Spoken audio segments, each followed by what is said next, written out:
Chapter 26. Finally, they stopped. When Flora looked behind her, she couldn't see the camp any longer, and their tracks were being covered by sleet. Oscar scratched around until he found a soft place in the snow. He said, "I'll start digging here." "Is this the special place?" asked Flora. Sophia looked uncomfortable. The falling sleet made her blink. She started to say something, but then began licking her front instead. "It's okay," said Flora. She wanted to make this easier on her friend. "My strength has been tested before. I've been working up to this moment. I think I'm ready." Sophia looked relieved. "Good. You're going to have to stay away from the camp in this one-pig home for a few days." Alone? A tiny stab of fear pricked Flora's heart. Staying in a hole reminded her of being down in the hold. This might be harder than she thought. Oscar dug away at the hole with short, expert strokes. "Should Oscar be digging that hard?" Flora asked. "He'll be fine. He's hurrying because he's looking forward to leaving with his team," Sophia said. "But don't worry, I'll remember the way back here." Flora shivered inside her coat. The coat felt as if it were squeezing her brain. This didn't make sense. An icy breeze sprang up and whisked her breath away in long, white streams. She shook her head, trying to shake out the confusion. Oscar's head was out of sight now. Plumes of powder shot from the hole. Flora shook her head again, this time with worry for Oscar. "He's sick," she said, hoping this didn't hurt the dog's feelings. "I can help." "I'm not sick." Breathing heavily, Oscar backed his head out of the hole, his sides heaving from the effort. "I'll be fine. Digging is good for dogs. It's like medicine." "Oscar needs to dig fast," Sophia said, "if he wants to get back to camp before they leave." Flora stamped the snow, and the crust broke under her feet, and she sank up to her ankles. "I don't understand." Sophia went on as if Flora hadn't spoken. "Remember, the new project is all about staying alive. Oscar's job is to lead the rescue crew. Your job is to keep out of sight for a while." What kind of job was that? If this special place wasn't for training, then what? "Do I stink? Is that the problem?" Flora sniffed herself. Her hair smelled a little bit like dog from spending nights in the snow shelter, but that was hardly her fault. Oscar huffed and started digging again. Flora went on. "Everybody says pigs stink, but I have clean habits, even if I don't lick myself all the time." "You don't stink," said Sophia.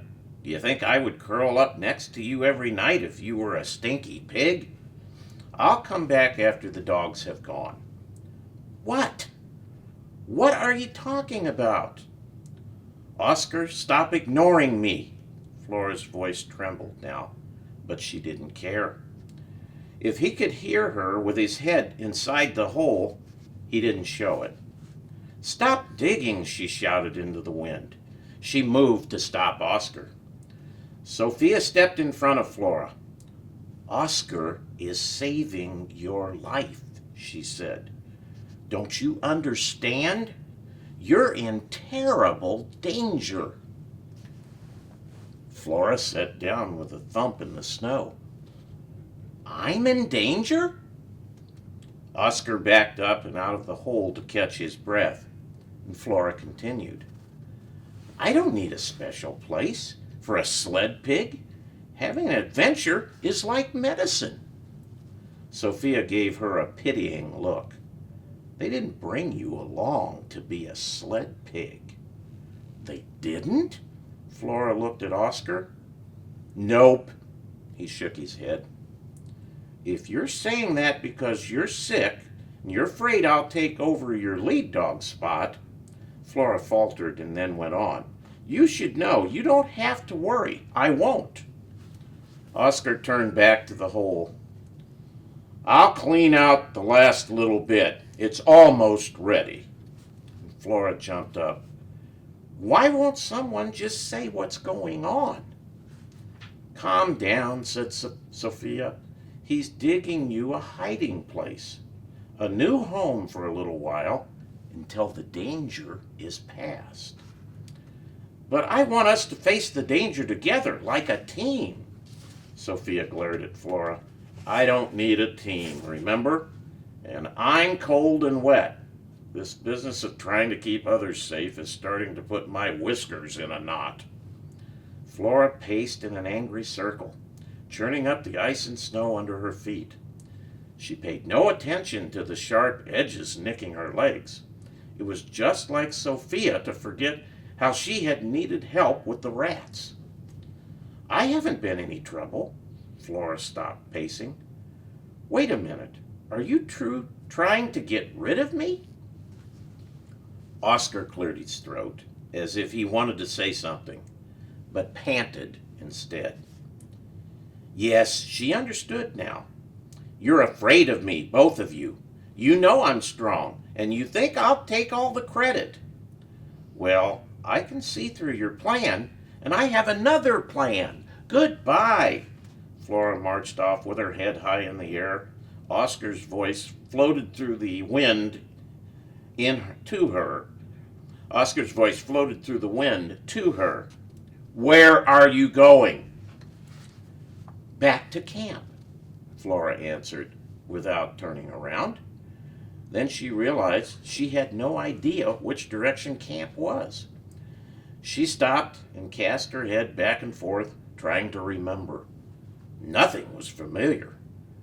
And everything was familiar. All the land looked the same, just plain white. She turned and walked back to the dog and cat, who were still watching her. Oh, I decided to give you a chance to follow me.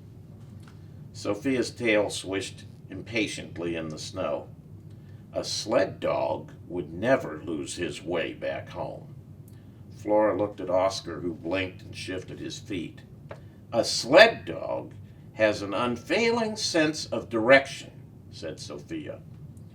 He had broad shoulders for pulling, and he has big, padded feet, which don't break through the crust.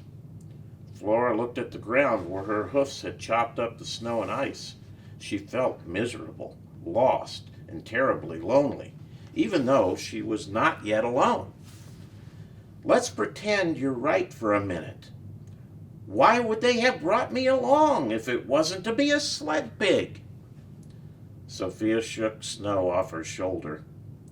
I didn't want to tell you because I thought you would figure it out for yourself. Figure it out?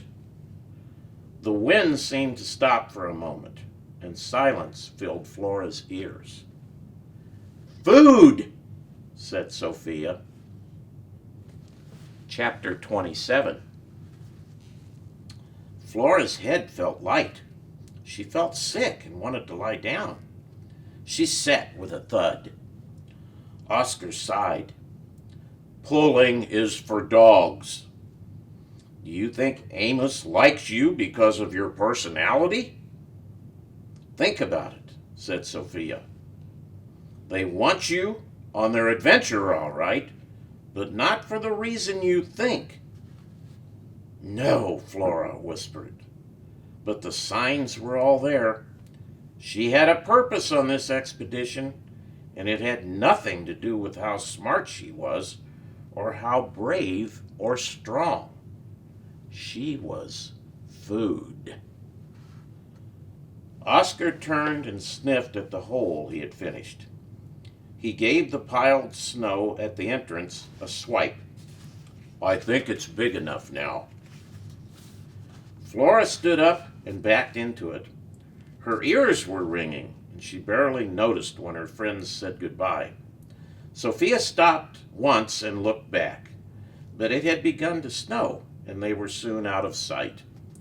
Flora slid in deeper and curled up. She found that her back legs could tuck inside the bottom of her coat. Her hole was warm as could be. She shivered anyway. The snowflakes slowly filled in the opening, as if filling in a grave.